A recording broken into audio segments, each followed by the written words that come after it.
Hey, it's Adrian, and today I'm going to share some battery saving tips that you can enable on your S22 Ultra. Let's start. Okay, so for the first tip, we're going to look at connections, and you can decide what you need to have enabled on your phone and what you can live without. So let's go into that. So just drag down from the top and then click on this little gear icon over here, or just go into settings directly. So the first tab we're going to look at is the connections tab. Now this is kind of personal preference, so you kind of have to decide what you need and what you can live without. So I always need Wi-Fi on, so that's on, and I always have Bluetooth on for my smartwatch here. So if you can do without Bluetooth, turn that off. It's going to be it is going to save you a lot of battery not having that turned on 24/7. The other thing is NFC. Now NFC is near field communication, so that's what you would use if you want to tap to pay or share information by tapping it against the back of another phone. If you don't need that, go ahead and turn that off. Now while you're in the connections screen, go ahead and click on the more connections tab, and you can see there's an option here for nearby device scanning. If you're not constantly using that, go ahead and turn that off as well. The next area I want to focus on is down the list, which is sounds and vibration. So I think having sounds is fine. That's not going to eat too much of your battery, but vibrations will. So if you scroll down and go to vibration intensity, you can use the slider to set how much vibration you want for touches or taps on your phone, notifications, incoming calls, and what have you. So go ahead and set that to whatever you need. The next area I want to take a look at is system and vibration control. If you click on that, you can see you can actually specifically set when you want vibrations to occur. So on my phone, I don't want vibrations to occur on touch interactions using the keypad when making calls, gesture navigations, or camera feedback. So you set that however you like it, but if you like zero vibrations, then I'll just disable everything, and that'll go a long way in saving battery life. So the biggest impact to your battery life is going to be relating to the display of the phone, since it's such a big display. So let's go into those options. So you can see there's two options here, light mode and then dark mode. Now, anytime you're in dark mode, you're really gonna save a lot of battery life because those pixels are gonna be turned off based on the screen type of this phone. So if you can live with dark mode, leave it on dark mode. But for the purposes of this video, I'm gonna leave it on light mode. Now, you can see there's also a brightness slider. So I keep mine kind of high, but you can notice there is a setting here, and as I get closer, you can see I'm near this kind of zone here that's differently colored. And if I move it over there, I'm now in a zone where the battery life is going to deplete much faster than normal. So you can just keep it just out of that zone if you like. But if you want to make the best use of your display and you just want everything bright, go ahead. I mean, you paid for the phone, you might as well use it.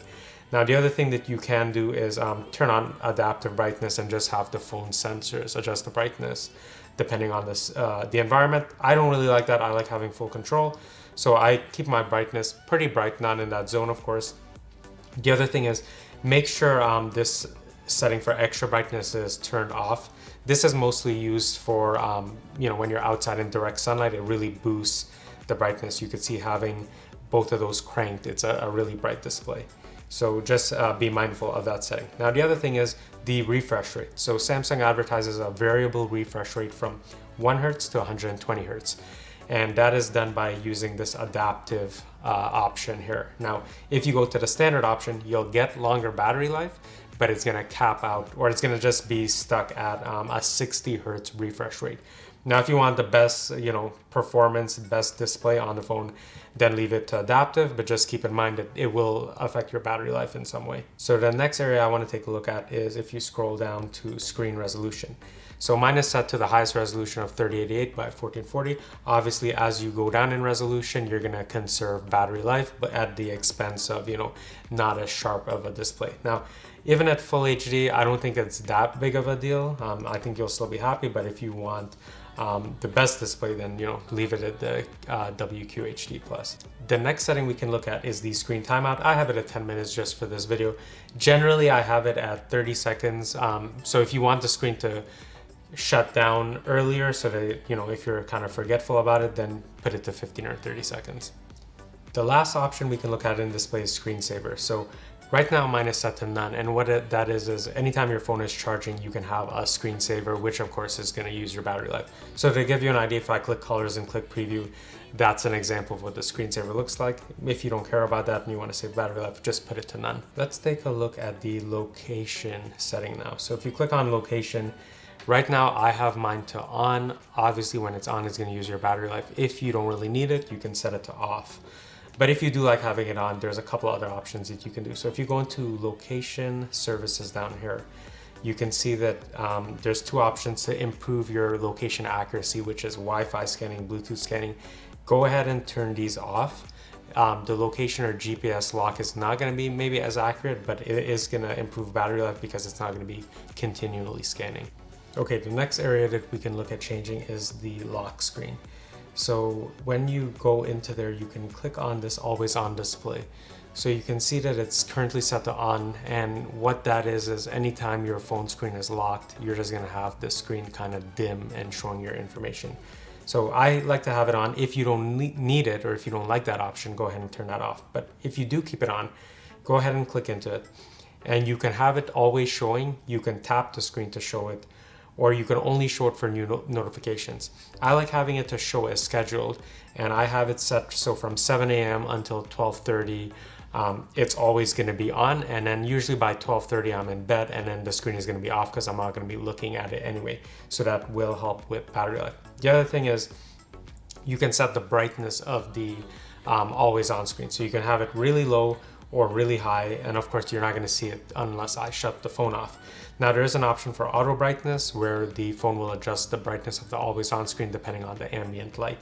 I just like having it off and then at maximum brightness, but you can go ahead and set it to whatever you like. The next area I want to take a look at in the list is the advanced features.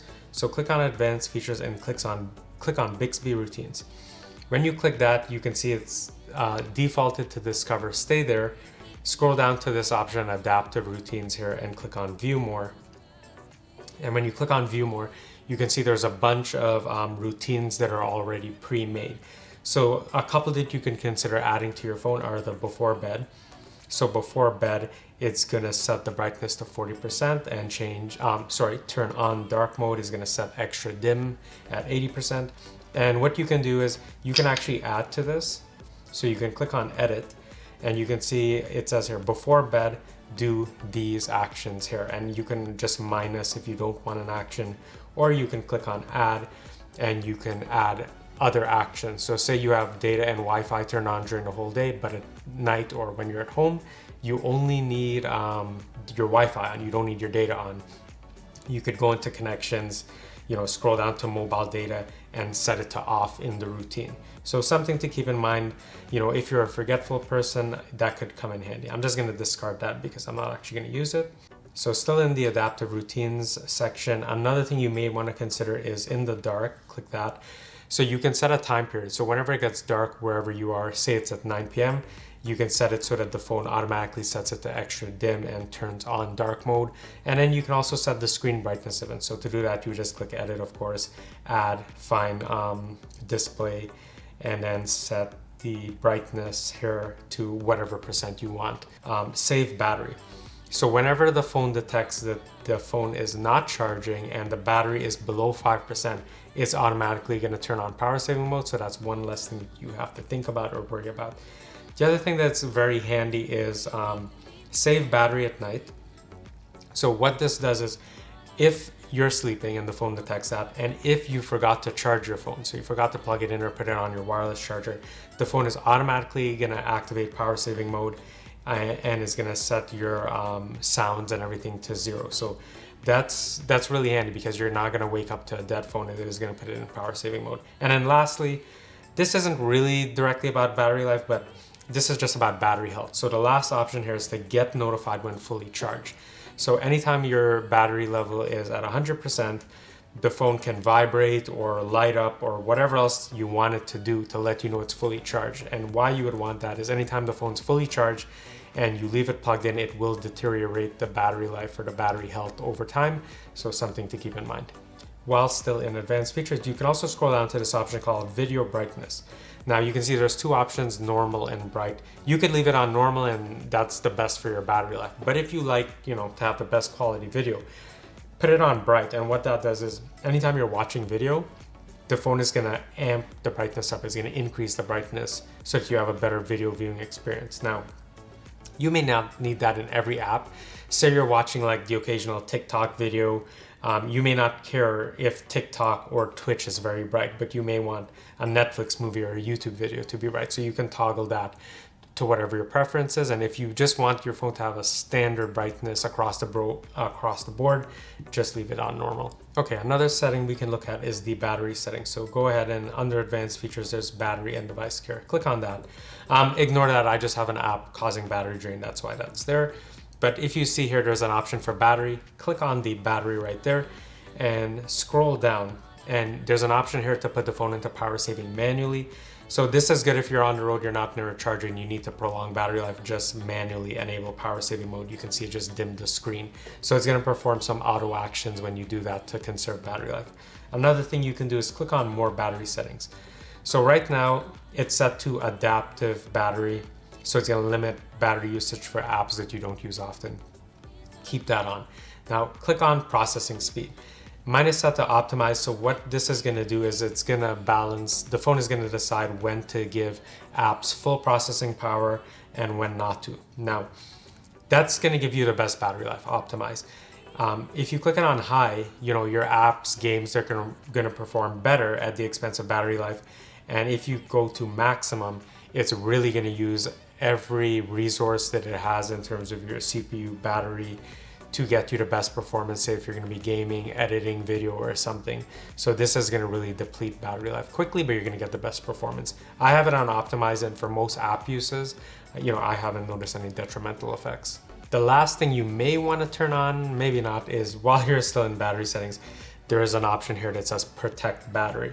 So what this does is it's gonna limit the maximum charge that the battery can take to only 85%. So if you enable that, it's never gonna charge past 85%. It's always gonna cap out at 85%. And again, that's to prevent the phone from hitting 100 and you leave it plugged in and it deteriorates the battery health. But what you can, I leave it off. I want it at 100. But if you're gonna use that, go ahead, turn on that Bixby routine where the phone is gonna alert you right away as soon as it hits 100, and then you can unplug your phone. I hope those battery saving tips were helpful to you. I showed you a bunch of tips and I know they're not gonna be for everyone. You did buy a high-end device, so you probably want high-end performance. But it's gonna be up to your individual case to decide which settings you can live with and which settings you can live without. If you know of any other battery saving tips that I didn't cover here, please share them down in the comments below. I'm sure everyone else would love to learn from that, and I would really appreciate knowing them too. And if you found this video helpful, please consider liking and subscribing. I'm always doing these kind of review videos and just quick Android tips and tricks. So if that's interesting to you, please consider subscribing, and I'll see you in the next one. Bye.